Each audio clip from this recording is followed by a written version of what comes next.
Hey guys, Matthew LaCroix here.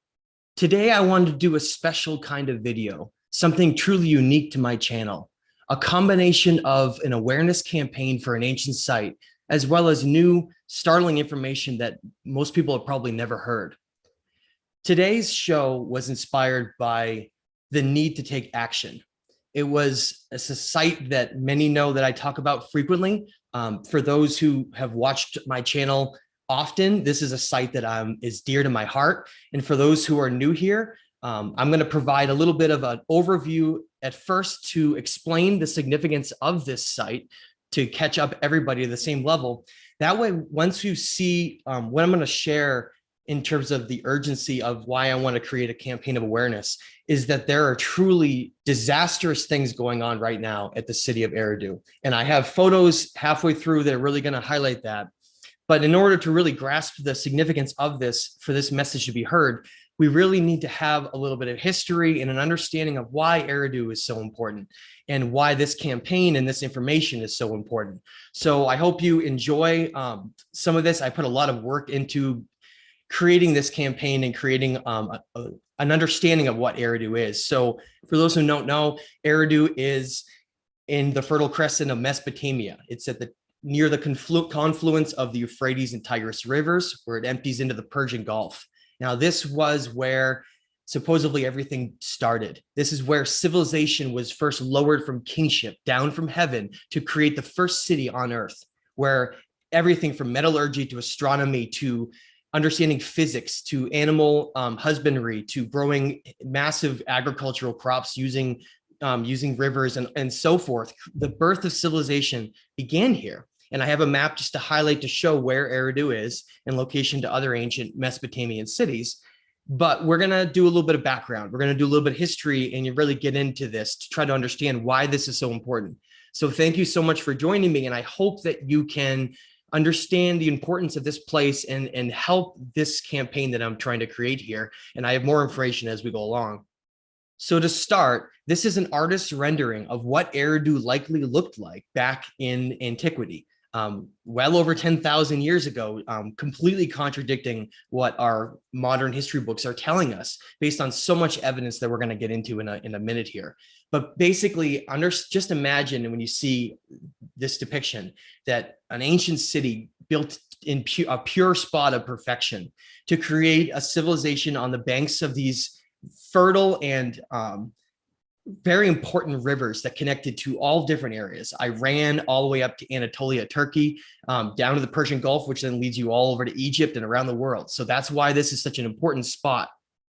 And this depiction shows these famous reed boats that they used to use in a lot of the channeling in the areas, because there were reeds growing all over the place. And you'll see why that's important as we go along here, because it's indicative of this region. So moving along, because I have a lot to cover here, we have to try to understand a little bit of history of Eridu. Now, the most important part of Eridu, arguably, besides the city, is this single mountain that stands out in the middle of nowhere. It's the only elevated spot in miles and miles and miles in this open desert. And this mountain was an ancient temple, one of the most important temples literally in the world, known as Ea or Abzu temple. And because Abzu was a term for the underworld, and Ea was a god of that underworld ocean, god of fresh water, god of magic knowledge, god of the oceans. And he was banished to the underworld based on a lot of different reasons. That is a complicated story.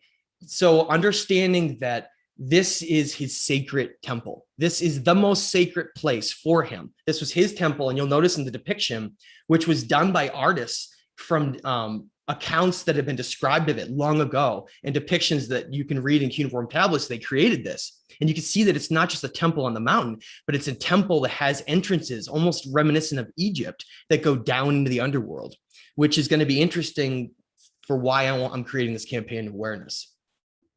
This is a depiction that's been done, you can find on Wikipedia, of what these temples looked like, how magnificent and how well built they were. And this is the temple of Ea Abzu on the hill that we'll get more into, but that's essentially what these temples looked like on the mountain and on top. Now, for those who don't know this information as well as others, I wanted to start by sharing one of my favorite tablet readings that described Eridu and why it's so important. Most people have heard of the Sumerian king list. So I didn't want to use that as a reference, but that's obviously another one you can use to see the city and why it's important. You can also use the Uruk list of kings and sages as another tablet that mentions it. But in particular, this is going to be Eridu Genesis. This city, Eridu mentioned as the first city, can also be read in other tablets as well. So keep an eye out for that reference, because it's every time you see a cuneiform tablet from Mesopotamia that's been uncovered from the Ashurbanipal library or libraries in Babylon, this Eridu is always the first city that is shown as being on Earth created. And so I want to read just a little part from Eridu Genesis. Basically, when the royal scepter was coming down from heaven, right? Kingship, same as the Sumerian king list. The august crown and royal throne already being down from heaven. The king regularly performed to perfection the august divine services and offices, and laid the bricks of those cities in pure spots. The firstling of the cities, Eridu, she gave to the leader Nudimmud, who is the name, Nudimmud was the name for Ea or Enki. The second Bad Tabira, she gave to the prince and sacred one. The third, LaCroix, she gave to Palisag. The fourth, Sapar, she gave to the Galleon Utu. The fifth, Sharupek, she gave to Ansud. So these are literally demigod kings that are ruling these cities, that essentially they were given designation by the Anunnaki, the hierarchy of it. And so this city is the very beginning of where it started, okay? Now, a little bit of history into this site. The Eridu and the main city complex started to be excavated in the late 1800s, about 5 years after the Ashurbanipal library was found by Austin Henry Layard in 1848. So this site was just being discovered after they had been trying to figure out where these ancient cities are. And this depiction, though, is basically the last time that it was visited by archaeologists. This is the Oxford University, and this is Eridu circa 1946. And they're out here doing excavations, research, checking this out. And basically we get to see what it looked like. And here it is, another picture from that time when the university came. Oxford came and took these photos and explored the site, and they found incredible artifacts. But that's why this whole story is bizarre, and why we're going to get into why this is so important, this campaign. But this is what they found. And this is in the British Museum still today. And it shows that they found this ancient tablet depicting a king of III, Amar Sin. And he was a king of Eridu, and it's housed in the British Museum. Now, here's the wild thing. Those pictures taken in 1946, they supposedly excavated until 1948, and then all work ceased. So they found these incredible tablets, found the ancient city of Eridu mentioned as the first city on Earth, and then they decided to cease all archaeological digs. The entire area was abandoned, okay? And if you don't believe me, get ready for some of the photos and some of the evidence I'm going to show for that, to show that this is perhaps the greatest conspiracy of any ancient site in history. This is the beginning of what I hope is going to be a campaign to protect this site and bring in archaeological digs from nations all around the world so it can be fair and honest, and try to truly uncover and find what these treasures are that remain. And you'll see some of those treasures in a moment. Now, let's jump forward. Here we are. This is 2021. This is what you're going to see if you go on Google Maps right now and type in Eridu in Sumer. This is where your first place you're going to go to. Now, I kept a map in the top left just as a reference guide for people, and just in case they aren't familiar as we go along where this is. But basically, one of the things you'll notice if you look at the map is Eridu is actually set apart a little bit from those rivers. Now, that's important to understand, because notice that Uruk and and Lagash and Babylon are all located in the confluence of those rivers now, okay? Or at least this is the Fertile Crescent map from, say, circa 4,000 years ago or so. But look at Eridu. It's quite a bit further away, isn't it? That shows you how much older that city is to all the others. Because, and as I'm going to get into, my hypothesis is that the Euphrates River and Tigris used to flow in different areas, okay? And that's why Eridu is set apart. So this is the city center of Eridu. This is where commerce was, government. This is where the markets were and the temples.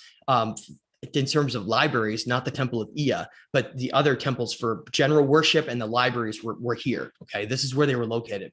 This is the only part of Eridu that's ever been excavated by archaeologists. That was when Oxford went there, and when we had some other archaeologists from Iraq and I think Germany were there, and they did do some digs there and they found those artifacts. That's where those came from. But then all work was abandoned. I will point out that there are other sites in this, and as I was talking about earlier in the video, that were never even looked at.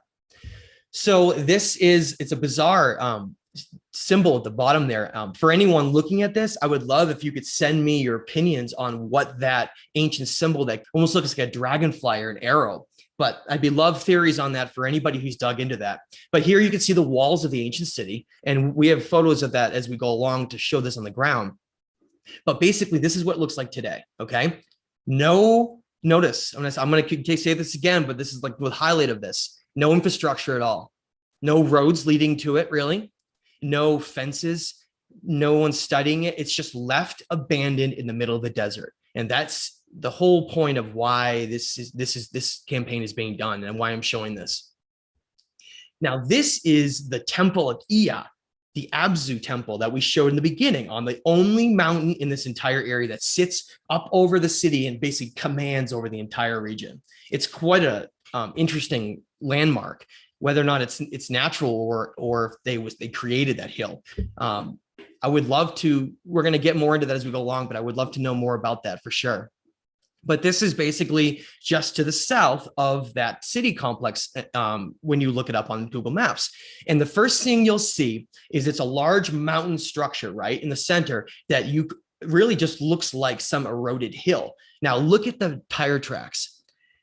This is one of the things that is so appalling right now. Okay, it's going to start this. And this video is going to go from sort of getting into being upset, but it'll end on a happy note as we go along, so don't worry. But I do need to show my frustrations for what's going on here. These are tire tracks from trucks, from people that just live in Iraq that know about this site and are coming out here and just driving around on the site. They're driving over extremely valuable ancient relics, just driving over them, doing donuts down here, you can see, and driving over one of the most important ancient sites in the world. And nobody cares. And I'll watch these images as we go along here, because you're really going to see this. So this site that I'll show in some pictures is quite a large mountain complex of ancient temples. The temples are all eroded. They're so ancient that they're all eroded and they're underneath the soil, and the mountain's basically eroding away and revealing all these treasures, okay? Like it's like something out of a movie. Now, this is where this is going to make a lot of people really upset, but that's the whole point of getting a campaign awareness, to get people angry, to do something about this, okay? These are photos from 2020. This is basically like right now, okay? And these are people, and I'm not going to go into who they are. I'm not going to go down that road, but I'm just going to tell you that I've looked into these people, and they're just residents of cities in Iraq. They're not archaeologists. They're just people that heard about this, happened to watch some videos or knew about it, and they came out here to loot the sites and then basically show off what they were finding and then selling everything most likely on the black market. I have a lot of these photos, okay? And these photos are saved because I know for a fact that when this video comes out, those photos are probably going to get taken down.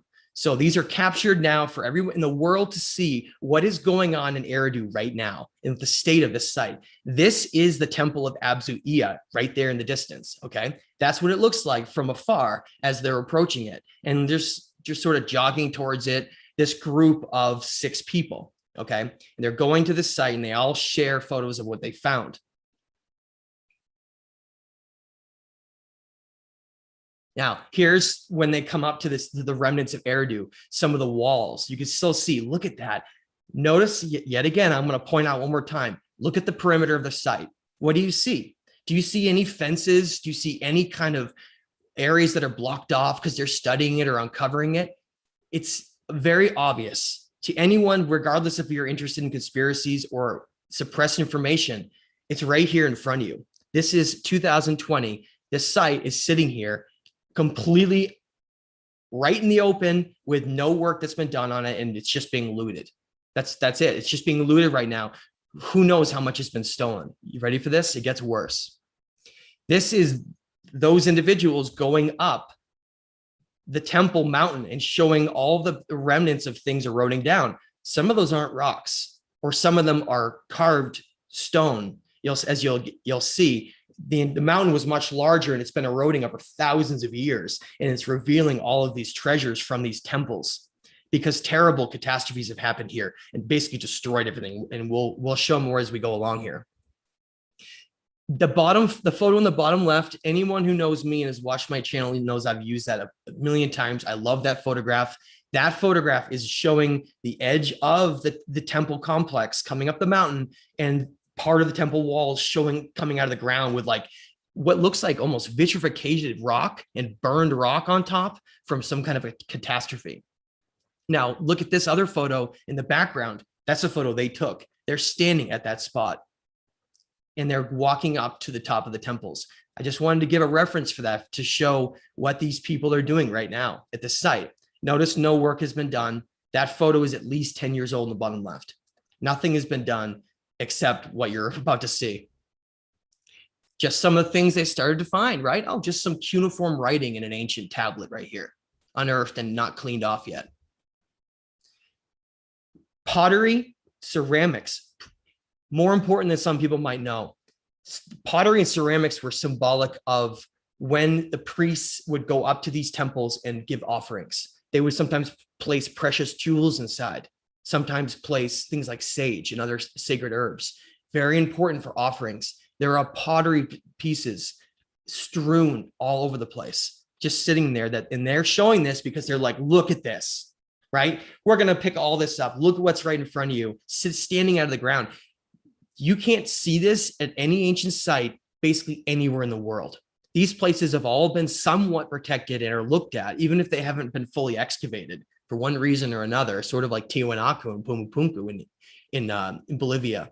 But this site is completely different. It's just abandoned, deliberately abandoned. Now look at this pillar in the top left of the screen. That's a pillar, part of the temple pillar right there. You can see the markings in it. That's an actual temple pillar from the temple of Ea.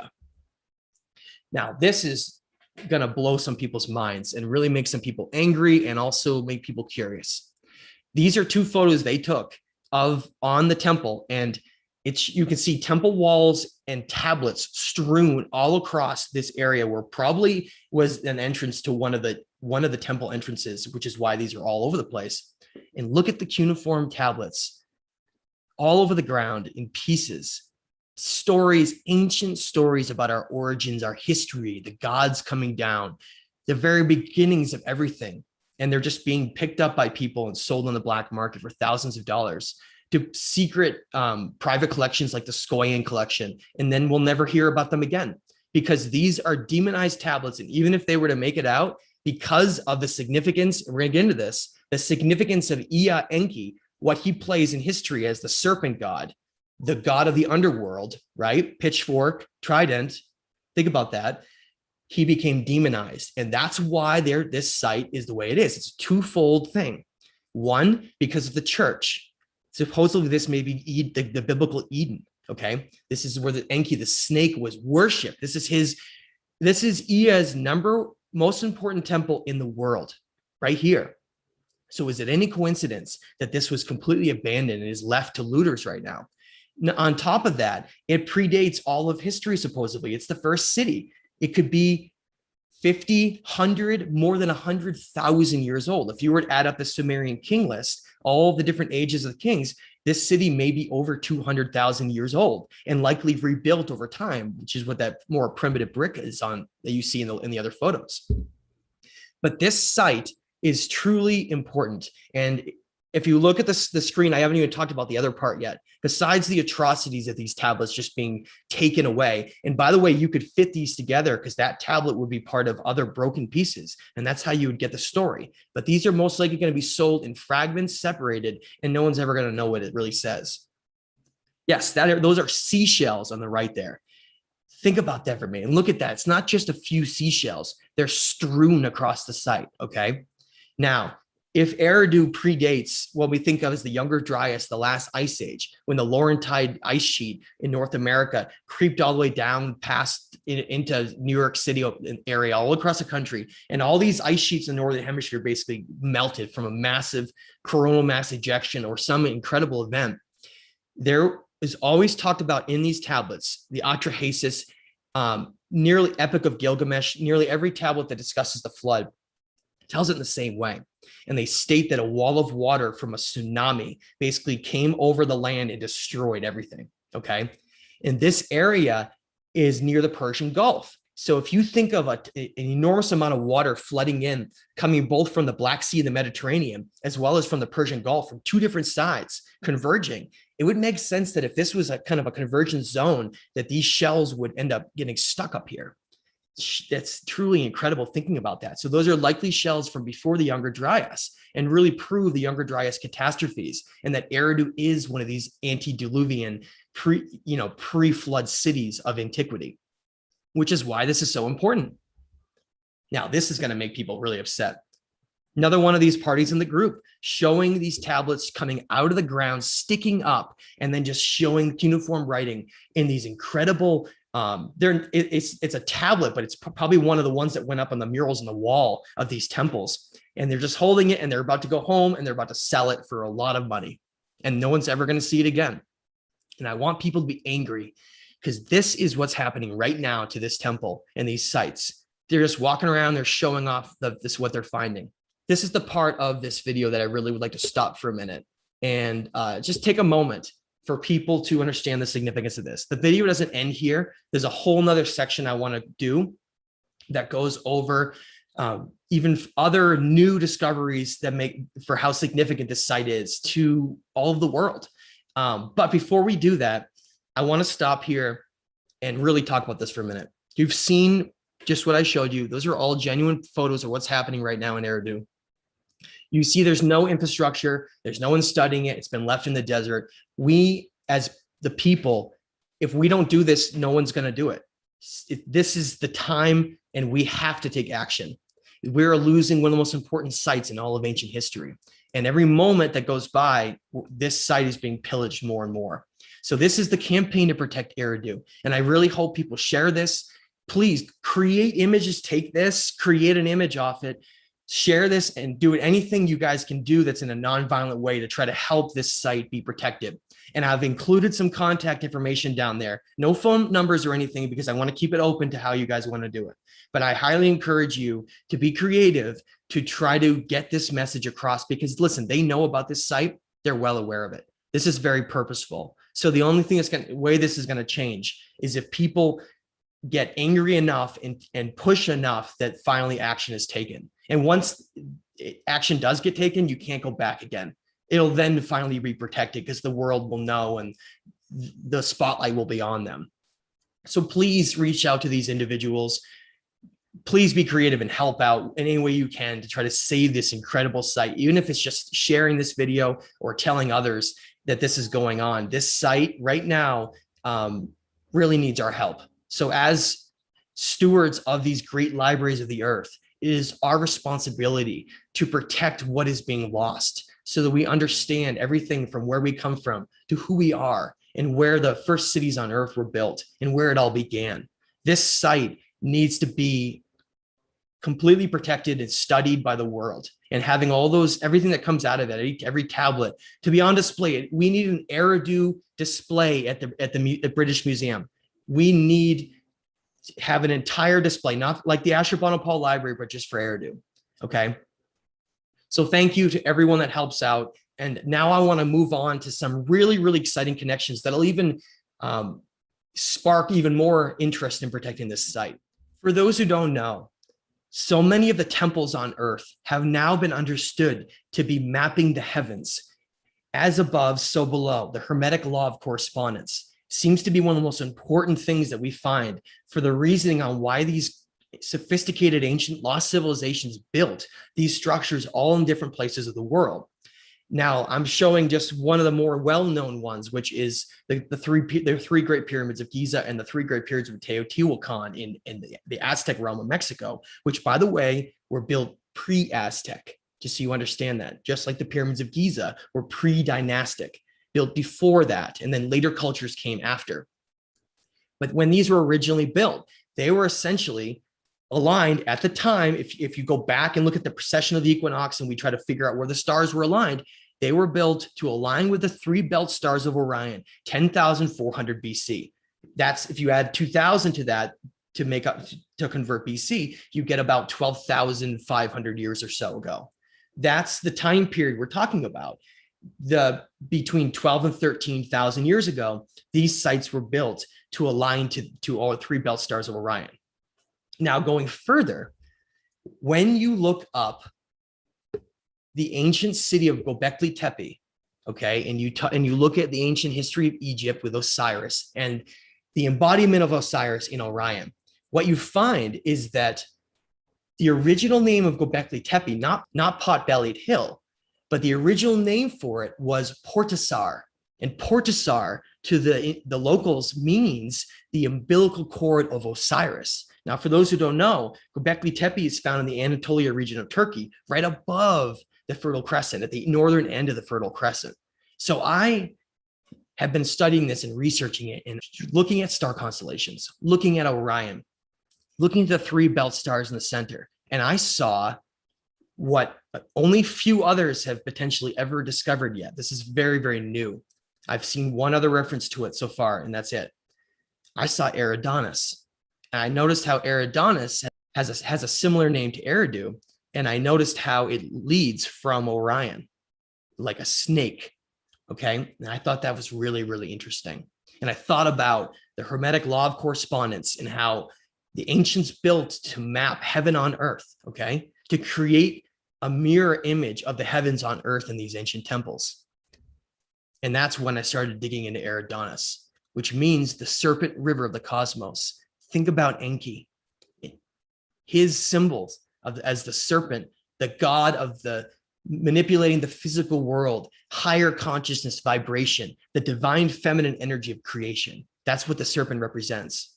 So here is a map of the Fertile Crescent now. And this was a smaller version earlier on, but now think about it for a second. If everything's mapping from the heavens to earth, look at this for a second. Eridu, located at the bottom part of the rivers of Euphrates and Tigris, with Göbekli Tepe at the top. Göbekli Tepe is the umbilical cord of Osiris, right? So it's the top here with the rivers of the Euphrates flowing from it down to the Persian Gulf, okay? And when you look at descriptions of Eridanus, you find that it describes very, in these exact words, it describes the river flowing from the three belt stars of Orion to the southeast, exactly as the Euphrates flows, which if someone's wondering, well, why doesn't it depict, say, the Nile with Orion's belt? Because the Nile flows the opposite direction. And we'll get into that a little more as we go along. But that's the evidence to show what I believe is an ancient connection of the stars for Eridu and the significance of the Euphrates River with Göbekli Tepe. And I theorize that because when you read things like the Atrahasis and how the Ajiji before humans were clearing the lifelines of the land, I don't think it just means for agriculture. Lifelines like the lifelines of Eridanus to connect that energy. Okay, that's why this area was so incredibly fertile. And so I believe that these rivers used to have the Euphrates probably mirrored exactly the constellation of Eridanus more than 10, 12,000 years ago. Now, here's the Mulapin. This is an ancient cuneiform tablet that came from the libraries of Babylon. Now, one of the incredible things that comes out of tablet 1 is it talks about the southern path of Ea containing 15 stars or constellations. And it goes into the river Eridanus, begins humbly as all rivers do at the feet of Orion. Meandering toward the west, it loops back on itself and soon dips south, becoming lost from view to most of the northern observers. And it goes into the stars of Eridanus, winding and tumbling down until it gets to the very end, a blue star. That's so fascinating thinking about this on Earth, how it's mapped, okay? Leads us to this wonderful quote I found online. This was the only person that I've seen that has made this connection. So whoever wrote this, fantastic. I'm going to quote them and read this right here. The path of Ea begins at or after heavenly Eridu, which on earth was the most ancient of the Sumerian cities. In heaven, astronomically, the same as the constellation Eridanus, known as the River of Forgetfulness or the Underworld. The Underworld, the path of souls, the energy of the earth, the serpent, Enki, the Abzu temple. Abzu, remember, the temple on the mountain is called the Ea Abzu temple. Abzu is the word for the underworld. It all connects. This is the famous connection to the stars for why Eridu is so important and why Göbekli is so important. The knowledge of Göbekli Tepe is the wisdom library of the ancient stars. It is mapping the astronomical precession of the equinox, zodiac calendars, all the information of the heavens is mapped there. It is the ancient library that connects to Eridu. This leads us to the end. After just talking about the connection with Göbekli Tepe and Eridu and the campaign for saving that ancient site of Eridu, we get into thinking about what this all means. I think what Göbekli Tepe is potentially the most important astronomical library of the cosmos on the whole planet. It was the centerpiece for all the knowledge that disseminated down to the pyramids of Egypt and Eridu and all these ancient places that were basically physical libraries on Earth. And this was a library of the cosmos.